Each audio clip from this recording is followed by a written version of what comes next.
Welcome back to the Fire Emblem Gauntlet, where we take beloved characters and put them up against every class in the game until they perish. This is the fourth of our Patreon suggested units, and today's champion, Serra, has been chosen by Chai Tiefling, so thank you for your submission and for your support of the channel. If you don't already know how this series works, check out the playlist in the description to see the setup explained, but we're going to start off, as always, with our base weapon run for Serra, and then get into a fun run. Except, well, that doesn't really work, does it? Because we can't fight.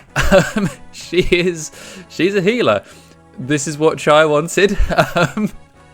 We can't do anything. So we're just gonna, oh, okay, we can dodge. I guess we can long the pain out a little bit more. Annoyingly, it's only 4 damage at a time, and we haven't actually got a decent dodge rate. So we might be here for a while.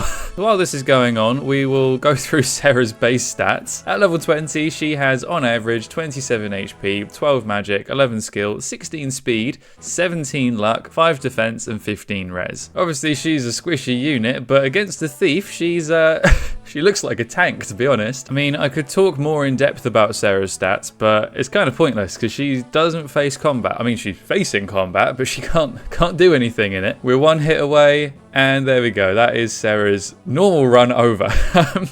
Didn't last very long. I hope you enjoyed that, Chai. So for a fun run, Chai has suggested to have her bodyguard Erk come along and help her. But before we do that, let's just put Erk through on his own and see what he does. So at level 20, Erk comes in with 29 HP, 13 magic, 14 skills, 17 speed, 9 luck, 6 defense, and 12 res. Actually fairly similar stats to Serra. Apart from the lower luck, there's not really any significant differences between them on the stats. But one thing Erk has that Serra doesn't is a weapon, so we're going to actually see some combat now. Erk gets a perfect 2 round here against the thief. Takes 3 damage back. A lot of the player units are able to take 0 damage off of the thief, but with that low shaky defense, that is absolutely not the case. Erk can not 1 round here, but at least we do have the massive advantage that the 1-2 range magic gives us. That is a very clutch dodge. That is very helpful.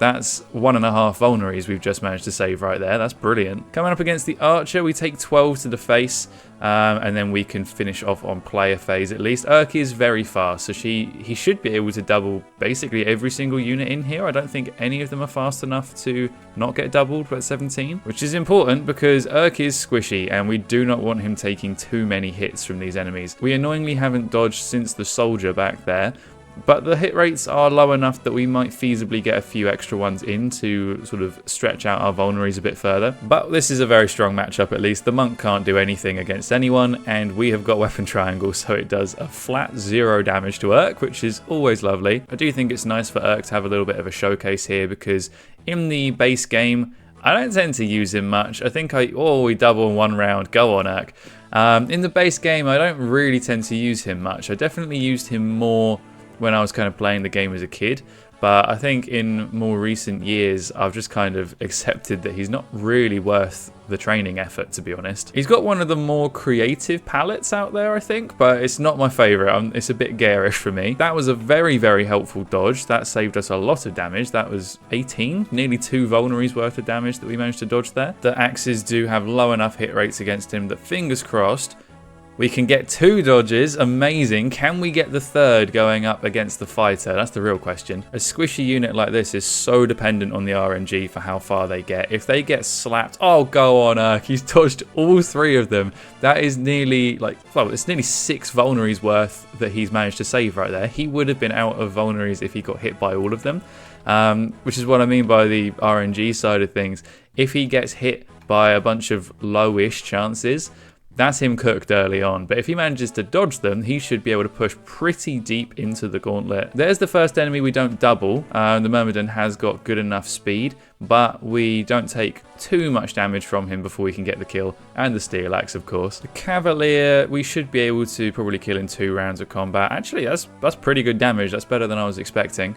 We can definitely kill on player phase now. Would have been nice to dodge that lance, but as I say, we've dodged probably the biggest hits in the gauntlet from the 3 axe units, so that is all the help we should need to be able to push pretty pretty deep into the end of the gauntlet here. Okay, we've got 3 vulnerary uses left going up against the knight here. We hopefully might be able to dodge the hit off of him as well, just to preserve those last vulneraries. We don't, we get hit in the face, but that's fine. Okay, mercenary is up next. I think fast enough for us to double, absolutely. We will still take 1 hit from him. I think the hit rates are going to be much better off of the mercenary with his sword. So we're, yeah, 82. We're taking that to the face.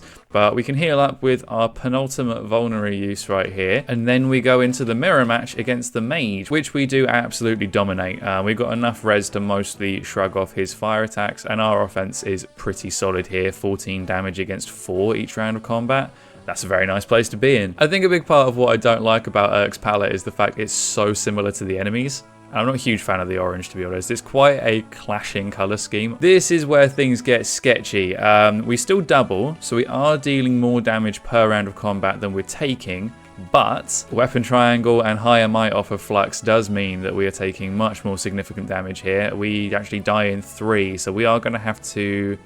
Oh no, we'll roll the dice, we'll roll the dice. If we miss the 94, we might be dead, but we should be fine. There we go. Okay, we are officially out of vulneraries. I didn't even realise that. I thought we had the option of healing back there, and we don't. So that means going up against the wyvern here, we're dead.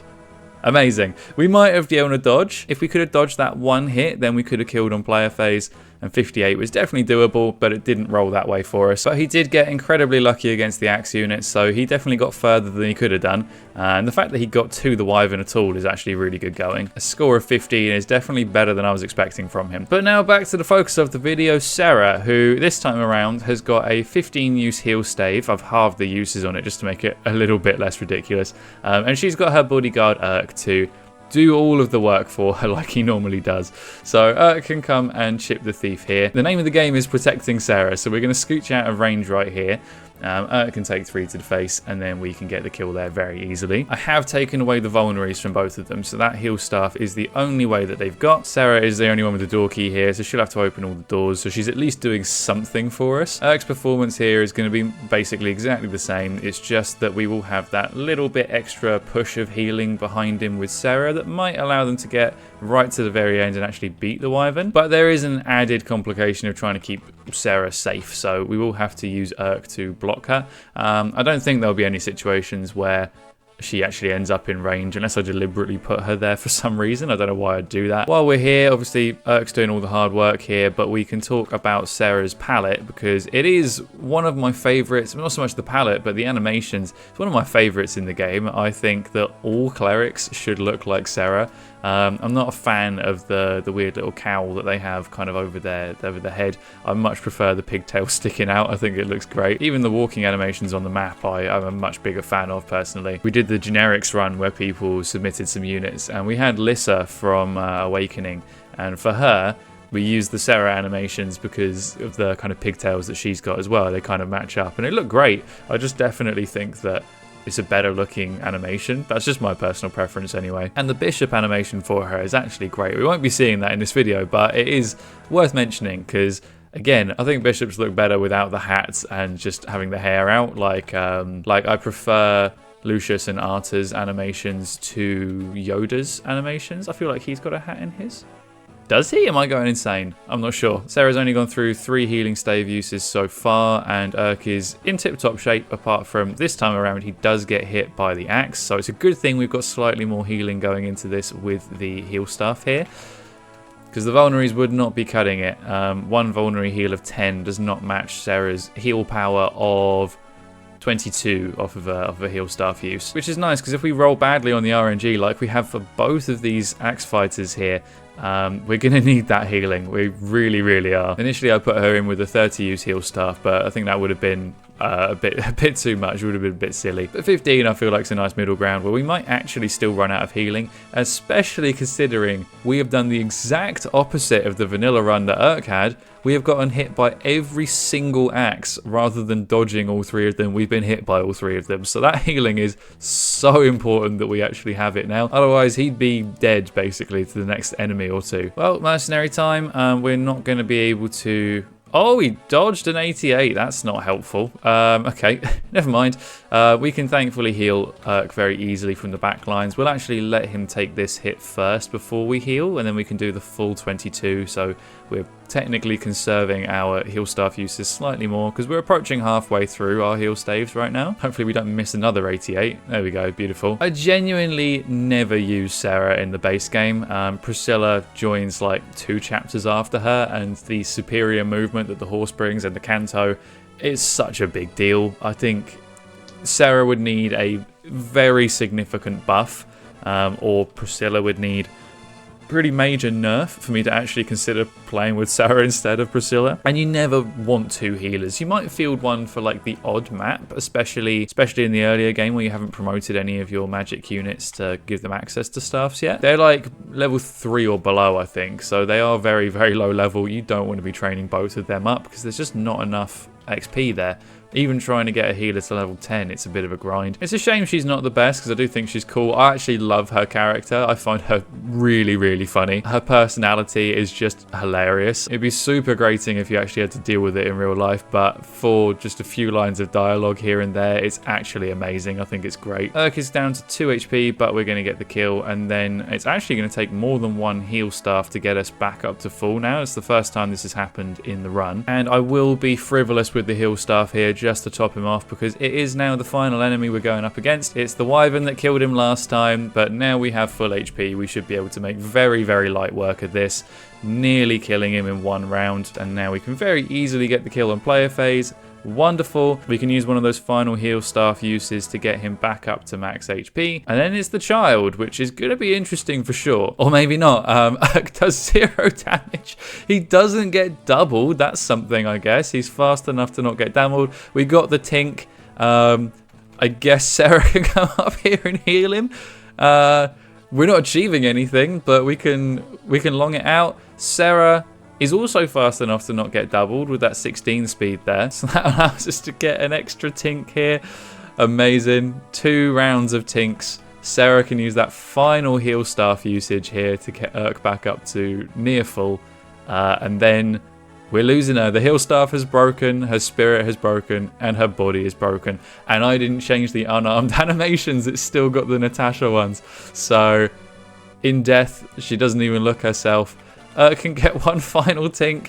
Oh no, he dodges. Well, he missed the final attack and then gets absolutely sponged in the face. So that is the end of that fun run. But it was a very successful fun run. If we come over to the table here, obviously Serra's down the bottom with 0, but Erk got 15, putting him into 6th place. Both of them did get 16 in their fun run joined together. So I guess Serra's at least got that to fall back on. She doesn't feel too bad about herself. I'm still keeping Harken in the corner because he was promoted when he went through, so Erk gets 6th rather than 7th. If you did miss the last video with Harken, then feel free to give that a watch because it does explain a lot of what the future of this series is going to be, or what's replacing it more importantly. If you have made it to the end of the video, thanks for watching, and a massive thanks to my patrons for helping to make these videos possible, especially my Lord Sonic the Hedgehog, Pathavo, Dark Jaden, Cowboy Bebop, and even more especially my Manakeet, Scott's Gaming World, Shadow Eclipse, Chai Tiefling, Nawi Alamode, and Zillow. And I will see you guys in the next one.